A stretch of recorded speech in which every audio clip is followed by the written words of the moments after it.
প্রধানমন্ত্রীকে আমরা 10 বছরের বেশি দেখতে দিতে ইচ্ছুক নই, 1 নাম্বার।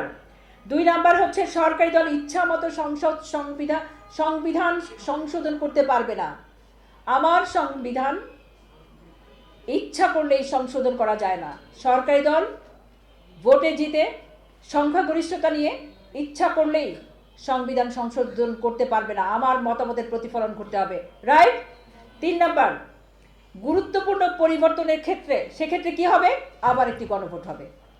অর্থাৎ আপনি বলবেন আমার সংবিধান, আমি বলবো আমার সংবিধান পরিবর্তন হবে কিনা, এটা অন্য কেউ বলতে পারবে না। রাষ্ট্রের ক্ষমতায় গিয়ে রাষ্ট্রের যারা কর্ণধার তারা বলতে পারবে না সংশোধন পরিবর্তন হয়ে যাবে, এটা আপনি বলবেন, গণভোটের মাধ্যমে আপনি জানাবেন। 10 বছরে কেউ প্রধানমন্ত্রী থাকতে পারবে না, সংসদে নারীর প্রতিনিধিত্ব বাড়বে। আপনারা জানেন দেশের অর্ধেকের বেশি এই মুহূর্তে নারী সমাজ রয়েছি আমরা, আমাদের সংসদের প্রতিনিধিত্ব বাড়াতে হবে। 5 নাম্বার হচ্ছে ক্ষমতার ভারসাম্যের জন্য একটি পার্লামেন্ট হবে, যেটি উচ্চ কক্ষ এবং নিম্ন কক্ষ, তাতে ক্ষমতার ভারসাম্য থাকবে। তারপর হচ্ছে দেশের বিচার ব্যবস্থা স্বচ্ছ নিরপেক্ষ হতে হবে, অর্থাৎ ন্যায়ের বিচার প্রতিষ্ঠিত হতে হবে।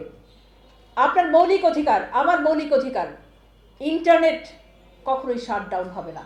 অর্থাৎ আমার যা অধিকার, আমার বলবার অধিকার, আমার কথা বলার অধিকার, আমার বাক্য চয়নের অধিকার, আমার মত প্রকাশের অধিকার, সেটা নিশ্চিত করতে হবে। ইচ্ছা করলেই শাটডাউন করা যাবে না ইন্টারনেট অবারিত চলবে। আমাকে আমার কথা বলার দেওয়ার অধিকার দিতে হবে, আমরা নিশ্চয়ই সেটা চাই। তারপর হচ্ছে দণ্ডপ্রাপ্ত অপরাধীকে রাষ্ট্রপতি ক্ষমা করতে পারবে না। আমার ভাইয়ের মৃত্যুর জন্য আমি যদি চাই তাহলে সে অপরাধী ক্ষমা পাবে, কিন্তু আমার ভাইয়ের মৃত্যুর জন্য রাষ্ট্রপতি অথবা তৃতীয় কোনো পক্ষ ক্ষমা করে দিতে পারবে না, কখনো হতে পারে না। আমি ক্ষুব্ধ হই, আমি কাতর হই, আমি মরে যাই আমার স্বজন মারা গেলে, সেটা আরেকজন মানুষ, আরেকজন রাষ্ট্রপতি যিনি ইচ্ছা করলেই তাকে ক্ষমা করে দিতে পারে, এটা চলতে পারে না। তার জন্যই কিন্তু আমরা আজকে বসেছি সংস্কারে, এবং আমাদের সেই সংস্কারের লিখিত একটা দলিল হচ্ছে জুলাই সনদ। এই জুলাই সনদের মাধ্যমে আমরা কিন্তু সংস্কারকে কি বলবো? তাহলে হ্যাঁ বলবো। সংস্কারকে কি বলবো? হ্যাঁ বলবো। আমরা এই জিনিসগুলো চাই কিনা? এই জিনিসগুলো হচ্ছে ন্যায়ের অন্যায়ের বিরুদ্ধে, এই জিনিসগুলো আমরা সকলেই চাই, আমরা মননে ধারণ করি, আমরা বিশ্বাস করি, এবং আমরা চাই যে এই সংস্কারগুলো আমাদের আসুক আমাদের সমাজে, আমাদের দেশে, এবং প্রত্যেকটা সংস্কারের ক্ষেত্রে যেন আমার রাইট থাকে, আমি বলতে পারি হ্যাঁ এটা হবে, এটা হবে না। আমরা চাই তো, সেজন্য কিন্তু আমরা এসছি, এবং আমরা এসছি একটা ন্যায্যতার জন্য, যেন দেশটা সুন্দরভাবে চলে। এই বিষয়গুলো 11-12টা বিষয়ে 4টি প্রশ্নের মধ্যে আছে। এই 4টি প্রশ্নে একটি সিল আপনারা দেবেন। গোলাপি রঙের ব্যালটে 12 তারিখ 7:30টা থেকে ভোট শুরু, 4:30 পর্যন্ত। আপনারা যারা এখানে আছেন, আমাদের গণযোগাযোগ অধিদপ্তরের মহাপরিচালক মহোদয় বলেছেন যে আপনারা হচ্ছেন মা, আপনারা হচ্ছেন কন্যা জায়া জননী, এবং আপনাদের কিন্তু চালিকা শক্তি, আপনাদের কিন্তু সংসারের চাবি আপনাদের হাতে। আপনারা যেরকম পরিবার উদ্বুদ্ধ করতে পারেন, আপনারা প্রতিবেশীকে উদ্বুদ্ধ করতে পারেন, আপনারা আপনাদের কমিউনিটিকে উদ্বুদ্ধ করতে পারেন, সমাজকে উদ্বুদ্ধ করতে পারেন, এবং দেশকে উদ্বুদ্ধ করতে পারেন। নারীর শক্তি কিন্তু অনেক বেশি, নারী কিন্তু মহীয়সী, এবং নারী চাইলেই কিন্তু অনেক পরিবর্তন করতে পারে। এবং সেই ক্ষেত্রে আপনারা এক একজন আজকে অ্যাম্বাসেডার আমার কাছে, প্রতিনিধি। এই যে অ্যাম্বাসেডার আপনারা যে এক একজন মুখপাত্র হয়েছেন, আপনারা কিন্তু সমাজে এই রাজশাহী জেলার প্রত্যন্ত অঞ্চলে ছড়িয়ে পড়বেন। আমাদের প্রায় প্রান্তিক জনগোষ্ঠী যারা আছে তারা কিন্তু নাহা ভোট বোঝে না, তাদেরকে বোঝানো যে আপনাকে একটা ন্যায্য রাষ্ট্র দেওয়া হবে, আপনাকে রাষ্ট্রপতি চাইলেই ক্ষমা করতে পারবে না, এবং রাষ্ট্রপতি কর্ণধাররা চাইলেই দেশের যারা ভোটে সংখ্যাগরিষ্ঠতা পাবে চাইলেই সংবিধান সংশোধন করতে পারবে না, চাইলে আপনি যে ইন্টারনেট দেখেন এটা বন্ধ করতে পারবে না। আপনি কি এটা চান? এই জিনিসগুলো বোঝানো। এবং আপনি কি চান ক্ষমতার ভারসাম্য কিনা? আপনি কি চান যে একসাথে 15 বছর একজন থাকুক, মাথায় যা আসে তা কিছু করুক? নিশ্চয়ই আপনি সেটা চান না।